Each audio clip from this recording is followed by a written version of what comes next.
Bonsoir à tous et bienvenue à C'est lundi, que lisez-vous, édition 84. Donc je commence tout de suite avec ce que j'ai lu les 4 dernières semaines.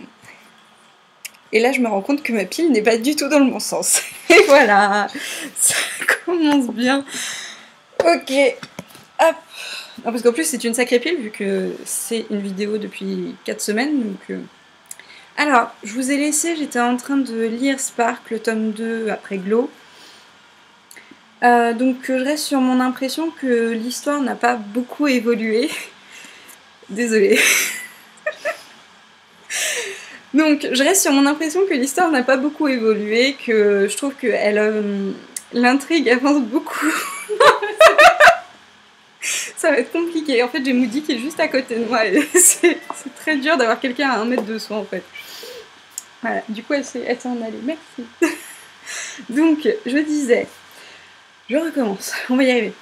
L'histoire avance beaucoup moins que dans le premier tome. C'est vrai que là, on n'a pas... bon, déjà, on n'a pas l'explication de où on est, de voilà, le contexte, les personnages. Mais c'est vrai que, comparé à la fin du premier tome, on aurait pu s'attendre à avoir un peu plus d'action, un peu plus de choses qui se passent. Et au final, pardon.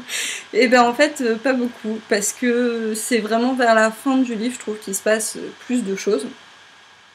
Après, le personnage de Waverly est beaucoup moins exploité dans ce tome-là. Je trouve que l'accent est beaucoup plus mis sur Kieran et Seth. Et Waverly, qui avait beaucoup évolué de ce qu'elle avait vécu dans le tome 1, là c'est devenu un peu... je suis juste furieuse et j'y vais. Voilà, je fais les choses sans réfléchir et c'est un peu dommage pour le coup parce que le personnage est beaucoup moins mûr alors qu'elle avait grandi, enfin un peu bizarre. Par contre, au niveau de Kieran et Seth, donc, c'est très intéressant. Je trouve que l'histoire est vraiment très complète au niveau des personnages. On en apprend beaucoup plus sur eux par rapport au premier tome, etc. Je trouve que l'avis qu'on a pu se faire sur eux est complètement chamboulé et c'est vraiment très très bien fait. Il y a aussi, vite fait, une petite parenthèse sur un autre personnage, donc, qui n'est pas un personnage principal, mais que je trouve vraiment très très bon. L'auteur a mis beaucoup plus l'accent sur lui dans le second tome. Et c'est Arthur qui en fait aide Kieran dans le vaisseau et c'est vrai que je trouve que c'est un très très bon personnage. Il a la tête sur les épaules et ça fait du bien en fait par rapport aux autres personnages qui sont complètement irréfléchis. Voilà. Ensuite, j'ai aussi lu donc Le Dernier Royaume, l'acte 1, Les Cendres d'Oranos. Là pour le coup j'ai beaucoup moins accroché. C'est vrai que déjà c'est de la fantasy, mais j'en lis un petit peu. Et là en fait, dès le début du livre, on est plongé dans un univers où il y a tellement de personnages qu'au bout d'une centaine de pages, j'étais complètement paumée. Je ne savais plus qui était qui, je confondais les personnages entre eux, c'était une catastrophe. Du coup, comme je l'ai dit dans ma chronique, en fait j'ai arrêté ma lecture, j'ai lu autre chose, et j'y suis revenue après. Voilà, pour me replonger dedans et me refaire une idée proprement, parce que là, franchement, là, sinon, j'aurais pas continué le livre. Et donc, alors, la deuxième lecture a été meilleure, évidemment, parce que forcément, en ayant déjà lu un petit peu ce qui... Comment dire, un petit peu qui était chacun des personnages, en relisant, du coup, voilà. Lui, c'est bien le voisin de la meilleure amie du grand frère. Et là, tout de suite, ça a été un peu plus clair.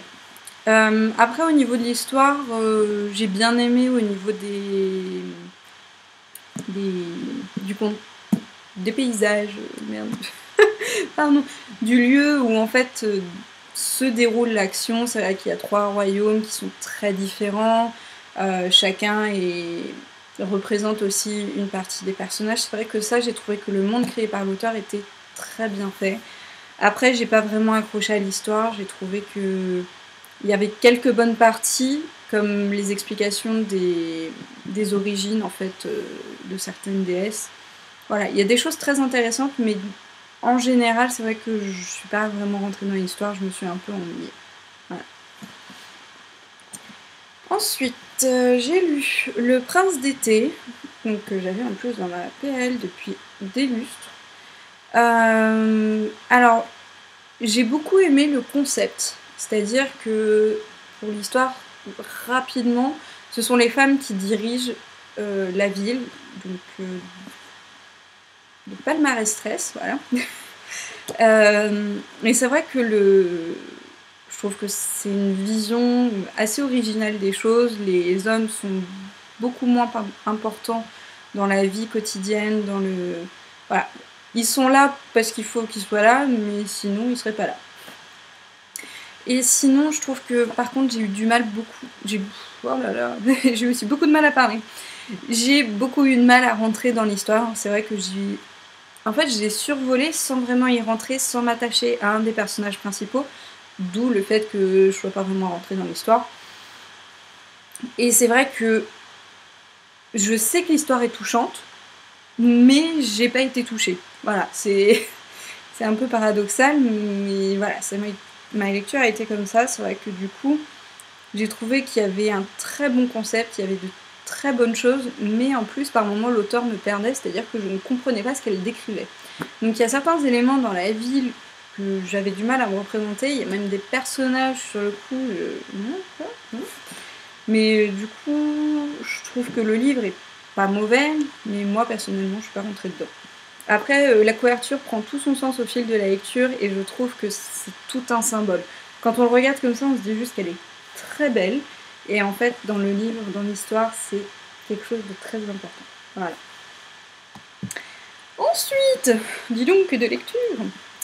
J'ai lu Cruel, donc qui est un one-shot aussi. Oui, puisque Le Prince d'été, c'est un one-shot.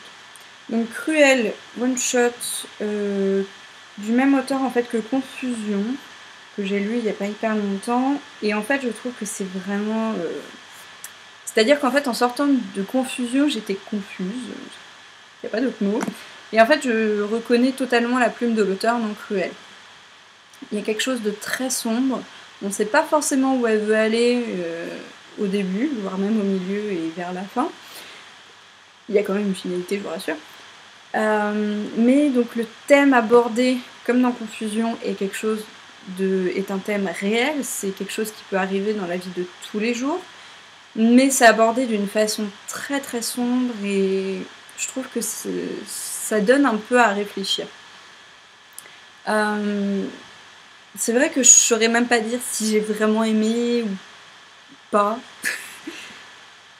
Oui, peut-être un peu. C'est vraiment bizarre en fait. Je trouve que c'est vraiment la plume de l'auteur qui fait ça. Je suis toute floue. Voilà.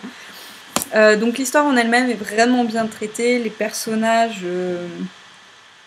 je trouve que c'est assez bien trouvé. Il y a donc 5-6 personnages principaux.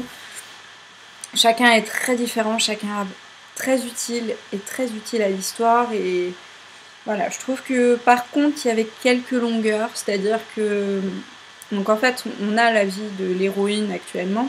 Et à un moment, elle nous raconte ce qui s'est passé avant et pourquoi elle en est là maintenant.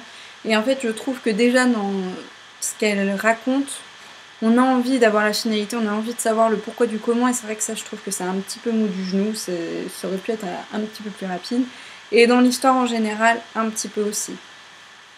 Le gros bémol du bouquin, c'est la fin. Je trouve que c'est vraiment tout plat. C'est trop simple, j'aurais aimé quelque chose de plus. Quelque chose de plus fort pour aller dans le sens du livre et je trouve ça un peu dommage. C'est un peu, pas bâclé, mais voilà, c'est une fin trop simple. Ensuite, j'ai aussi lu, donc cette fois-ci un e-book, attention, j'ai lu un e-book, si j'arrive à l'ouvrir, voilà. Hop. Donc j'ai lu Un monde idéal où c'est la fin. Et alors là, gros bémol sur ce bouquin. C'est un peu... Voilà. Alors en fait, j'ai bien aimé le livre au début. C'est vrai que donc en fait c'est un recueil de nouvelles concernant la fin de l'humanité. L'auteur explique de toutes les manières imaginables, possibles, même celles auxquelles on ne pense pas. Le début de ma phrase, je sais plus. Bon, bref, l'auteur nous explique comment l'humanité pourrait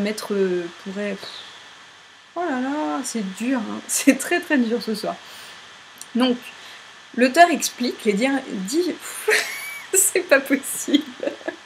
L'auteur explique les différentes façons à cause desquelles l'humanité pourrait... à cause desquelles l'humanité pourrait s'éteindre. Merci Moody. Oh merde. Je suis désolée. Ouh. Donc après 1 minute à essayer de sortir une phrase. Et donc en fait c'est vrai que de la façon dont il fait ça, il y a un bon humour. Je trouve qu'il trouve des histoires assez rigolotes. Celle avec les chatons tueurs, c'est pas mal. Il y en a aussi qui sont très noires, donc des nouvelles qui sont très noires, qui sont un peu glauques. On se dit, ah ouais, mais waouh! Et en fait, il y a eu une histoire sur l'homosexualité, et là, ça ne m'a plus fait rire du tout. Bizarrement. Donc sur le coup, je me suis dit, bon, c'est un sujet, voilà, c'est épineux quand même comme sujet, mais pourquoi pas? Si c'est bien fait, et vu le style de l'auteur, pourquoi pas? Et en fait, la nouvelle ne m'a vraiment pas fait rire, au contraire, et du coup, en fait, j'ai arrêté de lire le livre. Je me suis dit que ça valait pas le coup, parce que je trouve que parler de l'homosexualité dans ce sens-là, c'est un peu dommage. Voilà. De ce que j'ai cru comprendre, c'est qu'il y a 1 ou 2 autres nouvelles apparemment qui sont tout aussi choquantes, donc bon, ça reste un style. Il y en a peut-être que ça n'a pas dérangé. Moi, personnellement, j'ai été vraiment très gênée par cette nouvelle, donc j'ai préféré arrêter ma lecture. Ensuite, qu'ai-je encore lu? Bah dis donc. Alors, j'ai fini La couleur de la peur tout à l'heure. La couleur de la peur. Alors, c'est assez spécial comme livre, hein, quand même. Hein. Je vous le dis tout de suite. En fait, on a le héros qui a un accident de train. Ça, c'est de l'accident. Et en fait, au fil de son histoire, on a d'autres histoires. En fait, un chapitre sur 2, c'est l'histoire de quelqu'un d'autre. Donc il faut aimer le style parce que ça coupe du coup l'histoire. Mais je trouve que ça rentre vraiment bien dans le contexte. Pourquoi? Parce que en fait, le héros raconte l'histoire et d'un seul coup, il en est extirpé. Et je trouve que nous, en tant que lecteurs, on a exactement cette impression. On a vraiment l'impression que c'est arrêté net et hop, qu'on réapparaît dans son histoire à lui. Et je trouve ça assez bien fait. Toutes les histoires qui sont racontées, donc il y en a quand même quelques-unes. Il y a quand même aussi, comment dire, certaines ont une suite. Voilà. Vous aurez très très bien compris cette phrase, tout à fait. Bref. Et en fait, elles sont toutes très différentes les unes des autres. C'est en fait, comme l'indique le titre, c'est donc La couleur de la peur, c'est différentes peurs de différentes personnes, que ce soit réel ou pas. Et donc c'est assez bien amené. Je trouve que c'est dur à expliquer comme livre, mais c'est bien flippant quand même par moments. Je trouve que l'auteur a bien su mettre le doigt sur certaines choses, et comme je le dis, il y a certaines histoires qui sont réelles, comme un soldat à la guerre, et d'autres qui ne le sont pas, comme Évoquer le diable, ou Méduse même. Mais c'est bien fait, c'est vraiment très bien construit. Il y a certaines histoires, on se dit mais attends, mais non, mais... Oh waouh. Donc ouais, non, ça marche bien. Je trouve que le livre en plus est pas très long et qui se suffit très bien à lui-même. Je pense que plus long ça aurait été un peu trop redondant, donc vraiment pas mal. Ouais. Et bien c'est tout. Et ouais, quand même, faut pas déconner. Hein. Je lis pas non plus des masses. Donc du coup, ce que j'ai prévu comme lecture, comme je viens de finir La couleur de la peur, je n'ai pas de livre en cours. Et donc je vais commencer The Mortal Instrument, le tome 2, La Cité des Cendres, que j'ai reçu en plus tout à l'heure. Donc pourquoi est-ce que je lis le tome 2 de... Je vais dire La Cité des Ténèbres, c'était l'ancien titre. Parce qu'en fait j'ai entendu dire que là sur le film qui sort, il y a un spoiler du tome 3. Donc, ayant lu le tome 1, je me suis dit que d'ici la sortie du film, il allait falloir que je lise le tome 2 et le tome 3.